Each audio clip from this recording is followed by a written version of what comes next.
are into draft right now. I'm expecting a rather standard draft coming out from the side, from both teams at least. On the side of on the side of Infamous, I'm expecting a Sky will be banned out because that has been their classic go-to ban from the start. If not, then of course that Baron. A lot of teams do not want to pick up Baron. A lot of teams do not want to play against Baron as well. If you don't feel comfortable countering it, it's just not worth trying to let Baron through. So thinking what they want to pick. I agree with you. I'd expect the Sky, because that's such a priority ban for them, especially as Team A. They're almost guaranteed to pick Catherine, but they're going to go for Lance. That's a hero we haven't seen played almost at all. It's more Lyra, Catherine, Grace, Finn, all Arden, all being picked up before Lance. But 2 rows banned away, Lyra as well. This leaves Baron open, leaves Grace open, leaves Catherine, Sky. Lots of strong heroes still available for them, so it's what they want to prioritise. And they want to flex the Glaive, which is quite a good counter to Baron. If you go lane Glaive, you can beat Baron in the early game. So that is a preemptive counter, thinking that Elite Eight might pick up that Baron. Yeah, either that or just Glaive is such a pick that has been prioritized for all the teams so far. I mean, just looking at, I think for all the games we've actually casted for today, we have actually seen a lot of Glaive being picked up. We are actually seeing, and before the drafts actually started, we actually said that Elite 8 prioritized that Baptiste, and we actually do see a Baptiste being picked up. And as a flex pick, of course, I mean, Baptiste in their team can be played, it's either as a roam or a crystal carry. And of course, in response, and with the Baptiste being picked up, we actually do see a Baron being banned out. Yeah, Baron and then Vox being banned away. That's generally seen on the first round of bans. But these teams deciding to do it in the second round because no one wants to give away their comp, and both teams know, again with the Black Feather, no one wants to give away what they're going to play, because Black Feather can go weapon or crystal, and lane or jungle. Baptiste can only go crystal, but can go jungle or captain. They're going to now pick Grace, which is almost definitely going to go captain, and they obviously Infamous have to give away their composition because they have to pick all their heroes. So they're going to try and counter as best they can, but there's just so much flexibility that if Elite 8 have got a lot of bonus time left, 51 seconds still, they can spend a lot of time thinking about what's the best positions to put our heroes in and what should we counter it with. Yep, definitely. I'm not surprised if Infamous would actually go for a mage at this point in time. I mean, the Celeste are being played on they are actually going to go for that Castrol. So it's an interesting pick coming out from the side of Infamous, because I personally would think that they would prioritize on that Celeste, or just the Celeste or that Scarf alone. It's quite a strong pick going into a Baptiste and Black Feather. However, on the side of Elite 8, we are going to see a Black Feather being picked up, and then of course just completing the team comp, we actually do see a Catherine. Honestly, for both of these team comps, both of the team comps have got their pros and cons. I really like the Catherine being picked up on the side of Elite 8 just to counter, just a really good counter, substantial counter to that of Grace and that of Castrol as well. I mean, Catherine can just tank up a lot of damage coming out from Castrol, and of course, if Grace is channeling Divine Intervention, Catherine can stop all kinds of intervention coming out from Grace. Yeah, Catherine was probably wanting to be picked up as soon as they picked the Grace. And then as soon as Kestrel went, there's like, oh, that's an obvious pick. We're just going to go Catherine. We wanted to play lane, weapon power, Black Feather, and we wanted to play jungle Crystal Baptiste. So we'll happily pick Catherine, put that in the jungle. Or maybe we'll see a Crystal Catherine and a Roan Baptiste. That'd be very off meta, but it could work. It could work. Yeah, but I mean, that would be really, really off meta. But then, like you said, it might work. I must say, though, Baptiste being picked up after a Glaive is a rather intelligent choice from the side of Elite 8, only because Baptiste can kind of stop all forms of engagement coming out from the Glaive. And if Castro is going for Crystal, then, Black Feather, if definitely going for weapon, because there is a Baptiste around, can definitely just jump on Castro and just not allow Castro to go into active camo at all. So at least in early game. Yeah, definitely in early game. Yep, so Castro might actually have a hard time in the early game going into the team comp coming out from the side of Elite 8. I really like the team comp coming out from the side of Elite 8. I'm quite excited to actually see Baptiste being brought out and or rather official hind on this Baptiste. He's been incredible and quite an outstanding performance from official hind, and so far with a really good track record as well. His fearsome shade has always been on point, like that of a Black Feather, but I don't think we've seen a lot of Black Feather today. And even then, we actually saw Uni, I think, on a Crystal Black Feather that didn't quite pay out for him because of the team comp that he was up against after all. I'm glad to see a weapon Black Feather in the early game, and of course, paired with the Baptiste, I think that the team comp coming out from Elite 8 is just so very strong. Yeah, I do agree. I think Elite 8 have drafted very well here, but we know that Weapon Power Kestrel has so much damage that if Spaghetti on this Kestrel can get the damage onto the right heroes, get it onto Baptiste, get it onto Black Feather, and ignore the Catherine, then Kestrel can just burst down anybody. So it's going to be all about execution. If Baptiste can't land the bad mojos when empowered, then Kestrel won't fall very quickly. Black Feather takes a bit of time to lock down a target like Kestrel and secure the kill, especially with a probably Crystal Glade that's going to be played. But without further ado, we're going to head on into the House you Unfold, and to talk about this game, we have got the fantastic casters of Azurai and Riku. So we are back once again. Yeah. And into the House you Unfold we go. This is not a finals match, even though you guys, again, like the casters have said, Infamous versus Elite 8. This is not a finals match. This is actually a fight for third place for our week 3 in this game. And that's, well, again, pretty surprising. Yes, indeed. As today is the day of upsets. And it's pretty interesting to see Elite 8 and Infamous right back at it again against each other, coming from the championships finals from our first on Saturday. Actually, that was yesterday, but meanwhile they're just landing or exchanging a bit of hits here and there. Anyway, I would like to bring up how interesting the draft is from Infamous is that they really like the Catherine and Baptiste combo with their ults being combined together, and then hold that thought. SNK wants to dip a little bit into the fight. Hunt Jaegers as well as Anime Save Me will do a little bit of damage. So this is their welcoming party there to their upsetted air quotes opponents. And there's gonna be the catch off. Although looking here, it's gonna be official Hind almost getting taken away, but oh my goodness, SNK dips back a little bit too close to the sun, and Black Feather might be able to capitalize. Spaghetti with the Glimmer shots connecting, and oh my goodness, this could be a second kill, but it's gonna be official Hind to survive with a sliver of HP, but Hunt Jaegers capitalizing, going for the punish, and wants to go in. Look at that dip. The on point really was spot on.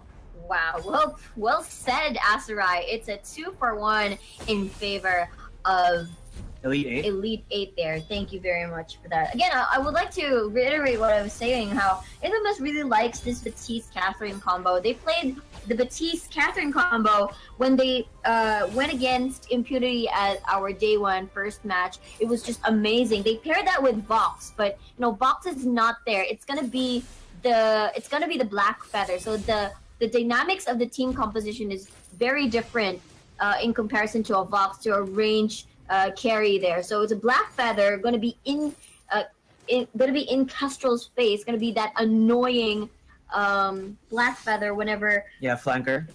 Yep. Yeah. Diver. Yep. Or diver, as Kestrel will not be able. Okay, hold that thought.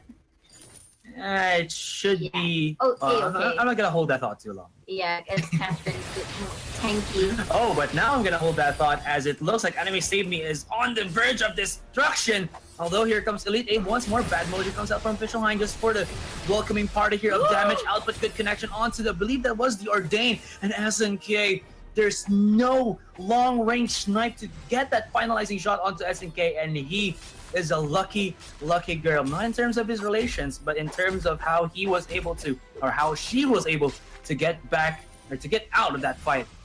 Wow. So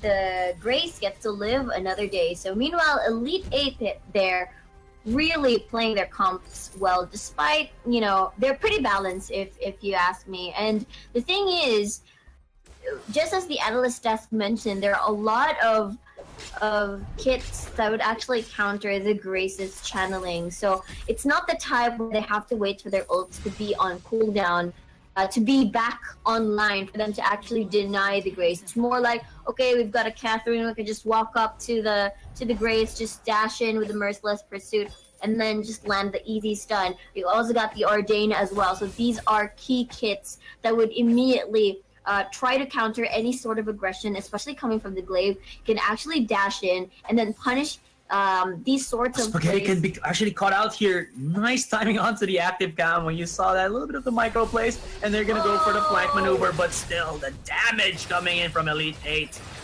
And it actually just makes it easy because even though Infamous really wants to go for, let's say, that cheeky play, you know, Spaghetti gonna micro onto the brush, it's still Elite 8 going in for like this 3-4-1 type of focus, and their damage is just enough. My goodness, Official Line has been playing on the brink of destruction! The scout trap finding its mark. He got blasted from his feet, and he just got, I don't know what do you kind of call it, like a cartoon blast off into the respawn timer, like boom, and that's gonna be the one in anime where there are stars. There's like a ding, that sort of thing, like Team Rocket. Could be, or you know, like Yes. cartoons. Yeah, cartoons or anime. Yeah, I remember, yeah, but yeah, so Something similar to that. my goodness, Scout Trap though. He was like, well, that was a pretty good play, and then nope. Yep. So they couldn't actually escape their aggression. So Batiste had to suffer from that, making it a 2-3 right now on the kill scoreboard. So again, they can immediately, from what I see, is that instead of like CCs where they can easily punish the Elite, Infamous's aggression, it's more like, okay, we're gonna, because Elite 8 has a lot of shields, has a lot of heals as well. And even though Elite 8 have a lot of shields, have a lot of heals, it's still Infamous looking for fights, and they get one finally. It's Spaghetti from the backline, does have the Kestrel, so he is going to be in a comfortable spot to just take out or put out those glimmer shots, and will blind slowly but surely Elite 8. The dive and retribution comes in from SNK, but he got to be a little bit careful there as the turret, as he does get stunned under the turret. There is a nice connection with the Merciless Pursuit coming in from Anime Saves Me. Yeah. And, well, again, we were talking about how this was supposed to be a championship fight. And even though this is a fight for third place, it still looks to be a good matchup between Elite 8 and Infamous. Definitely, as the championship match happened yesterday, so I'm pretty sure, okay, SNK just enters the fight. SNK with a two-man Holy Nova here. Comes from the sideline, gonna be Spaghetti once again looking for that flank maneuver, or those flank shots, and he will at least stave off Elite 8's pressure. And Elite 8 gonna go for some recall, buy back some items, as well as regenerate their HP. Yeah, exactly as I mentioned earlier, how, you know, Elite 8 lost to Infamous yesterday, and I'm pretty sure this is just the revenge match that they have been waiting for.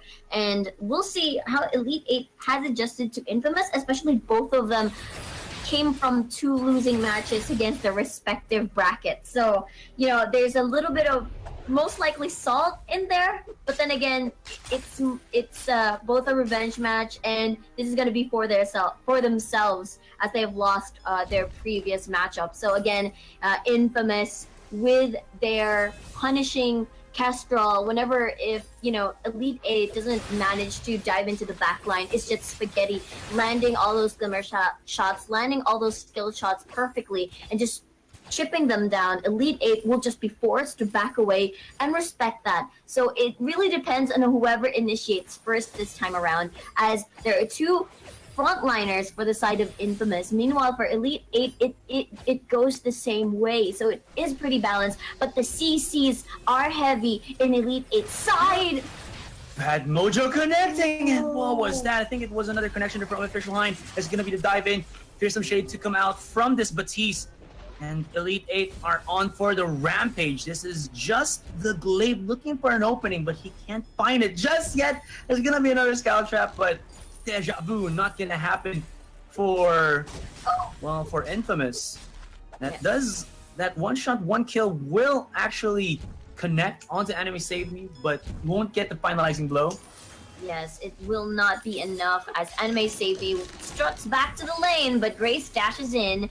Anime Save Me will just seek refuge under the turret as the rest of the members rotate into the lane. We'll see if they're going to be starting something as the on point from Han Jaegers has been used just to scare Infamous away, the glaive away. Poking holes all day long, you know? It's like when you prepare a chicken, you actually have to poke holes on it before you cook it because it makes it easier. Does it apply to all meat or not?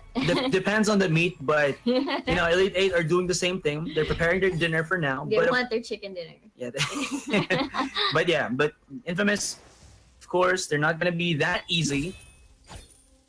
Still, you gotta give it though to Elite 8. They're pretty much like what you would call opportunists, because you said how, you know, it's just between any form of engage for both teams, and Elite 8 has been quite on point on that one. Merciless Pursuit into Ordain is such a good or an easy combo to follow through, and once that happens, you do have the Black Feather and the Batiste to just keep following up. There's also even the possibility of a Blast Tremor here from the Catherine just to set up, you know, a 3-man silence combination. But Elite 8 gotta be careful though. Although that was a bait for the Aegis, Blast Tremor does connect. You can see Batiste from the backline once again, and Elite 8 are in for the chase. Anime Saves Me does go for the insta heals, and they are tanking all the turrets all day long. Whoa. And there's gonna be the Black Feather from the backline, and that's gonna be an ace for Elite 8. They do pay the price with the life of their Black Feather, but still, that's gonna be an ace for the turret, so it's well taken here by Elite 8. Hashtag worth it. That's what they said. Even though Black Feather fell from battle there, Han Jaegers, it's a worth it sacrifice. Meanwhile, you saw the hesitation from Quisi, the glaive player on the side, brushes at the top side. He absolutely just wanted to enter the fight, dash in, go for the afterburn, probably push someone towards the turret, but it did not happen at all as Elite 8 was just really quick on their toes. They definitely knew, they definitely are the type that does not need the Black Feather to actually dive in and make and compromise his own position. They've got the bad mojos in, they've already had the Batiste for that, and Kestrel is just forced to just reposition herself as the damage is just too much. Again, the Blast Tremors, the shade, the fearsome shade. Okay, and here, once again, a fight breaks out there, chipping it down, and look at this positioning coming in from Han Jaegers, and he really is just hunting them down, pun intended, 2-0 in the blink of an eye, and Elite 8 are slowly but surely, you know, escaping the clutches of, I would say, this fair matchup or this even out matchup. They are just becoming slowly, you know, getting that advantage against Infamous. Definitely, as we see 4-9 on the kill scoreboard and a 3k gold lead as well on their side. So well played. Again, we've mentioned how the team composition of Infamous, they really like the Catherine Batiste combo, especially when they combine it with the Fearsome Shade and the Blast Tremor. Everything just follows through, and they don't need the Black Feather to dive in too much to compromise his own position to actually eliminate the Kestrel. What the Black Feather can do is just finish off targets, finish off low health targets, and that's the time he can actually dive in and be aggressive. So nice timing there on the stealth. But if he won, I mean, you still gotta give respect to Infamous, even though Elite 8 are on the upper hand here. There's still a point in time wherein the Glaive, as well as, you know, the Kestrel, with their itemization, will be able to fight anyone that they want in a good positioning, but you gotta respect once more, or more so, Han Jaegers here, who has the execute damage. He has also the shields connecting, and he is just chipping them down, breaking hearts left and right. And well, this Black Feather, I mean, he's a real Casanova. Ooh, from downtown, connects to the Glimmer Shot. And well, that's one lady you're not going to be breaking hearts on. exactly, well played there by Elite 8. 2 for 2. Actually, I thought that was about to be a 2-for-1 exchange in favor of Elite 8, but looks like they've got another kill because of the precise and accurate shots coming from the side of Spaghetti. So meanwhile, they managed to catch the Catherine, I believe, or the Black Feather off guard earlier. But it's gonna be A-OK. 6-11 still on the kill scoreboard. I've already mentioned how it's very combo reliant, especially if you don't want to risk yourself diving in too deep from the side of Elite 8. Meanwhile, for the side of for Infamous, it's more of them. What do you call this? It's more of them just making sure that the Kestrel can be safe from the clutches of Elite 8 whenever they try to make these aggressive plays. So for Elite 8, they really are at the advantage at this point, but things are slowly turning into, you can see that Infamous is just playing their drafts right now. Yeah, but still they are at the mercy of Hun Jaegers on this, well, pretty uncontested Black Feather. Quissy here onto the sideline, gets spotted out with the bad mojo. Good game sense here coming in from Elite 8, and the chase is on once again. Black Feather goes in aggressive. SNK is very low on HP, but they gotta back away for the meantime because that turret is still giving some good support here for Elite 8. And Hun Jaeger is gonna be looking to get some HP back with this Trent and dip back into the fight. He's looking for an opening, and while that is happening, SNK is very low on HP. He gets spotted out with the flare, and Spaghetti is right here. I mean, Spaghetti is a god with the positioning on a Celeste as well as this Kestrel, but still, Elite 8 has that potential dive once again with this Catherine, with this Black Feather, and it's making it difficult for Infamous to find their stride, to find that opening. And this Kraken, as we hit that 15-minute mark, has awakened or has been, or is summoned, but not yet unleashed. Yes, sir. Again, for Elite 8, they've got a lot of CCs to work with whenever they enter in these kinds of battles. And I already mentioned how Infamous likes their comp. It seems like it's Elite 8's takeaway, if you will, but adding a little bit of twist to it as it. They saw them in the lane. This is gonna be E8 with the flank, and there you go, flank gank gonna go in. SNK gets pierced, and Infamous is actually gonna run through the lane and just try to wrap around. This is Ring Around the Rosie. Try to catch me, Marco, Polo. Official Hines spots it out with the scout trap, and E8. They're trying to actually stop Infamous for going back to their base, and this is not good in terms of that is actually the Kestrel blown up. Blast Tremor just for good measure, and they even spot themselves out the Grace. He uses the intervention, but still it will not be enough. That's a good amount of heal, but I mean, heal can be outdated or outmaneuvered by immense amount of damage, and that is what E8 has right now. Yeah, that was very unfortunate for the Kestrel to be at the back line. I mean, they just wanted to retreat, just as you said, and Elite 8, being quick on their toes, just circulated, just rotated around the map. Meanwhile, QC... You have no right to be here, QC.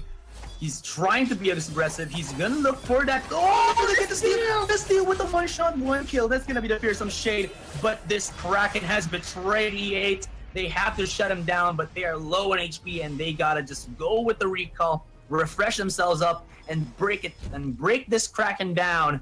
Crack the shell open before it does give Infamous, that opening that they so desirably need. But look at Spaghetti just dealing the damage. He is uncontested for the meantime. Goes in with active camo, goes for the reposition, and yeah, they're gonna be trying to stop this Kraken. Yes, sirree. That was well played by Spaghetti there. I mean, the Glaive also played a perfect part there as a distraction, but then again, it's Elite 8 just bursting down the Kraken so easily, so it did not really give much. I mean, it's more like an Infamous not able to use the Kraken well, but it's more like a deny sort of play for that, so that Elite 8 wouldn't have the bigger advantage whenever, so that they wouldn't knock on towards their base. Yeah, I mean, we've seen Spaghetti do it time and time again. As long as he has a teammate that gives him vision, he can actually time the skill properly on either a Kestrel or a Celeste, and it shows. But still, E8 6-14 on the score. They are 8 kills above Infamous, and Infamous still have ways to go.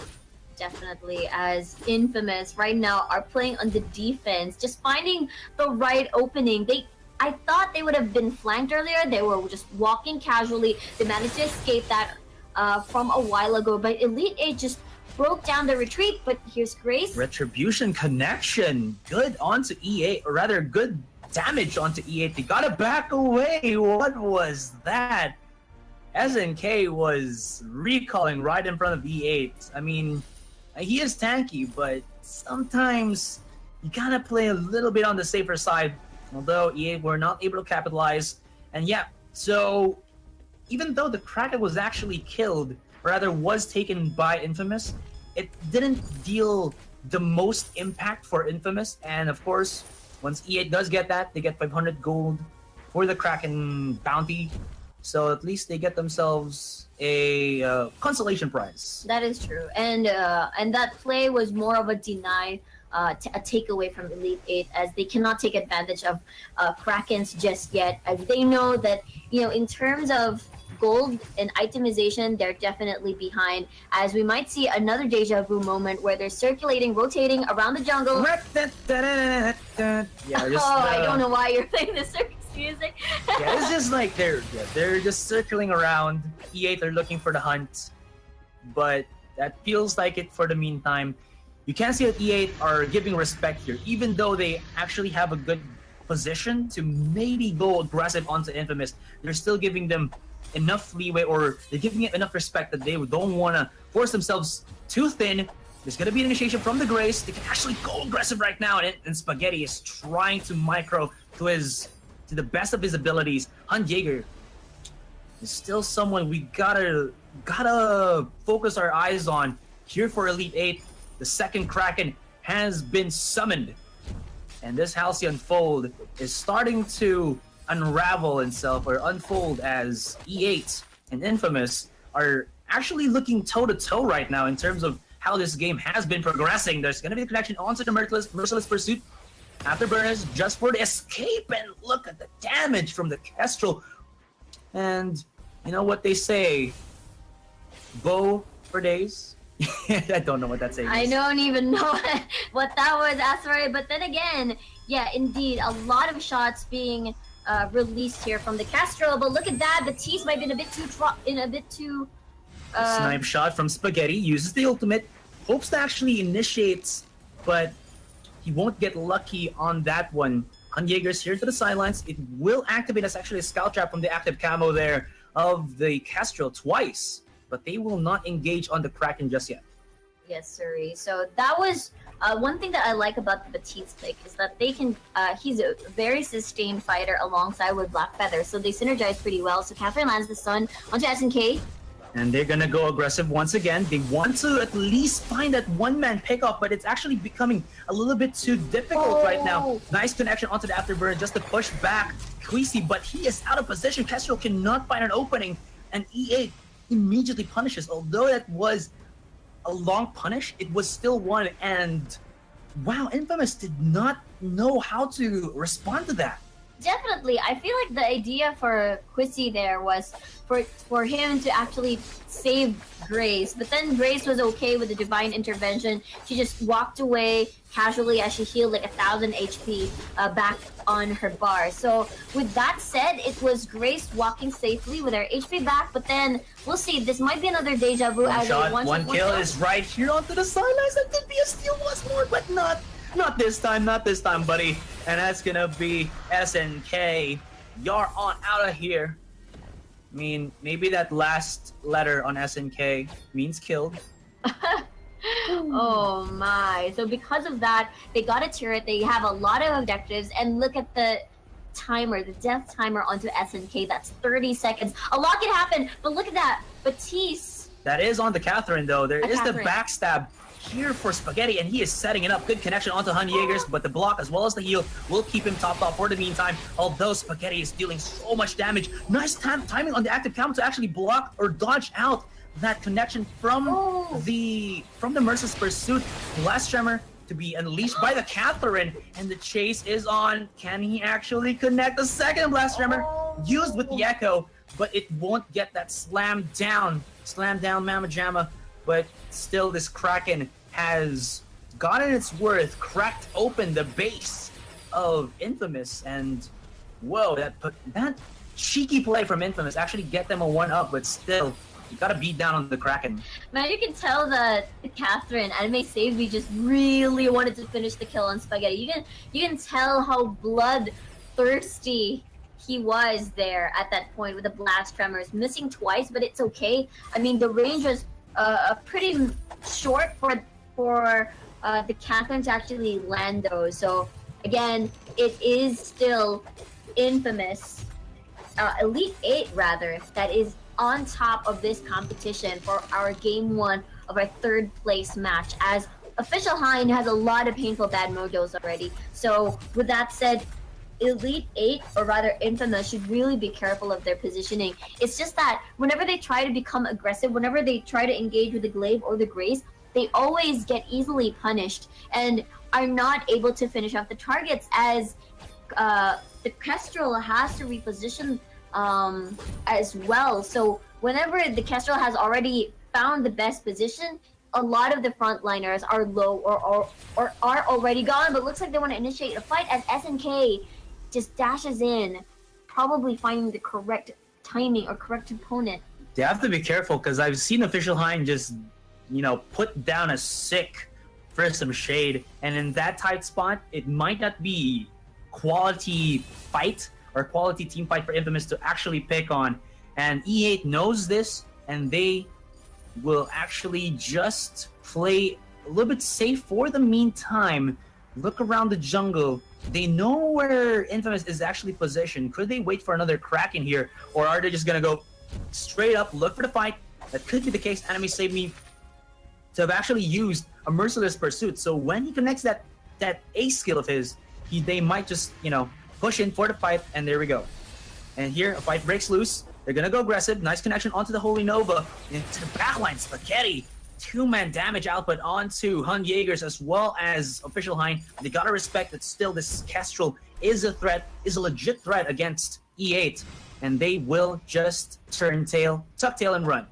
Exactly. Gotta respect the aggression and the damage coming from the Kestrel as they've chipped down before they even try to start something else. Again, Elite 8 doesn't really have to force anything just yet. They could actually try their usual tactic where they bait an objective and then just do the switcheroo and just all dive into Infamous. They can actually do that, as the Kraken has already spawned, and both have the same idea. They're going to be doing the dance, but there's a stun. The dance of death.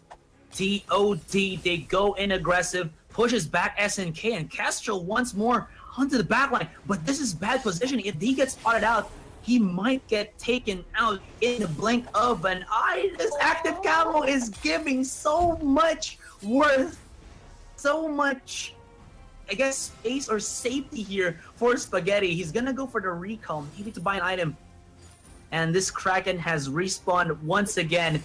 That was very close. If he got spotted out from the active camo or like one misstep, and E8 would have blown him up. Exactly, as it gave a lot of information as well where Elite 8 was retreating off to. So because of that, they decide to not pursue the fight anymore and just back away and respect that. Buy some more items so that they're prepared for the next fight just in case something happens. So Anime Save Me, Hun Jaegers, they're leading the front line as Official Hind just patiently waiting at the back line. So as you can see, what was that connection from Infamous? And they take out Official Hind straight up from the get-go. And Hun Jaegers says no. My goodness, they are setting it up perfectly. He got blown up right there. Official Hind didn't even have the time to set a counteractive of Fearsome Shade, and with that in mind, Infamous will be able to get this Kraken. This is going willy-nilly, left and right. And, well, Anime Save Me. That will not be enough. Although you can see Hun Jaegers going to go for the dip, and no, the on point will not be on point. Yes, Asterai. Actually, that was a very good sneaky stun coming from the side of Kestrel with the active camo. It landed pretty well. I think 2 targets were stunned over there, and then they immediately just followed through with all the damage that they could. It was the perfect opportunity as everybody was just congesting into that single area. So all the skills coming from the glaive actually hit. It's so easy. Plus the impale as well from SNK. So they took advantage of that, and the knock up rather of SNK of Grace rather, and E8 will now go play on the defensive side as they wait for Anime Save Me to respawn with 1 second in, and he's alive, but they will lose a turret plus a Kraken and less control. Or rather, E8 really needs to find a way to, well, basically find this Kestrel. It has been such a good setup for Infamous, and they have used it thrice already in a team fight, and it has proven quite the effective strategy here, the stratagem. And Anime Save Me. He's a pretty damn tanky Catherine, but against, well, a glaive. The nuke! You can just hear it coming down. Boom! Damage! Just from this Kestrel, obliterating on Jaegers, and then it's gonna be the Black Feather. I mean, Official Hein does have good damage, or does have some damage, but it's not gonna be enough. He's trying to put away his opponents with just a back mojo. He will at least make them a little bit wary, but still, it is not enough. The safety from this, well, Grace is just too good, and, well, only one turret left. Can they actually defend their keep, or will it be Infamous to take game one? We're already on the 30-minute mark, and this is just pushing into a crazy, crazy game. Catherine blows him up, and they are gonna go for a chase down. You look at that, as Official Hein just wants to defend the base with 2 members down, Omega, 1 for each, as the Black Feather, Hun Jaegers. It's the same strategy from the Kestrel. Again, that was really well played there from Infamous, taking advantage of the active camo and landing the stun. Spaghetti just playing this really well. Elite 8 just really need to think on their positioning now, as Kestrel can just strike at any point in time whenever they try to make these dances at the lane, where they try to find these windows or openings where they can just immediately dive on to either the glaive or the Kestrel. But then again, it is not entirely on their control anymore, as Infamous has found their tempo, especially with their initiates starting with the Kestrel just sneaking up behind them. The thing is, right now, there's only a set amount of scout traps here, so if E8 are gonna be putting that down on the lane, they have to play around the lane and not go for the jungle anymore. Kraken has actually been unleashed, and it's gonna be, well, pushing, I believe, yeah, for Infamous. So E8, they gotta answer at least this Kraken for the meantime, or will they go for the push? It seems like they're gonna bypass the Kraken. Is that? I don't think that's a correct decision, because there's only 1 turret remaining. Yeah, this is so pressuring from Elite 8. What kind of decision making they're gonna do? Hun Jaegers. Yeah, he was caught out. He's not gonna be able to survive that one. He tries to slip away from the clutches of death, but, well, they're just gonna get chased for days. Afterburner will roast him alive, and this Kraken is gonna be dealt with by Anime Save Me and Official Hein. I don't think that's enough damage, though. Look at how slowly they're breaking this Kraken. Oh my goodness. Man, they gotta burst this fast, as 3 members are still alive on the side of Infamous. Look at that. They are trying their best to defend their base. Huge damage. Rather, Blastrum was actually blocked out, I believe, by the Crucible. And no, I don't think Official Hein will be able to save this one. And ladies and gentlemen, after a long, drawn-out fight, we thought it was going to be E8. But, well, they got 8-10 by Infamous. Game 1, taken by the blue team. 32-minute game. That was insane. I'm pretty sure anybody could have won at that point during the late phases of the game. It's just that Elite 8 just couldn't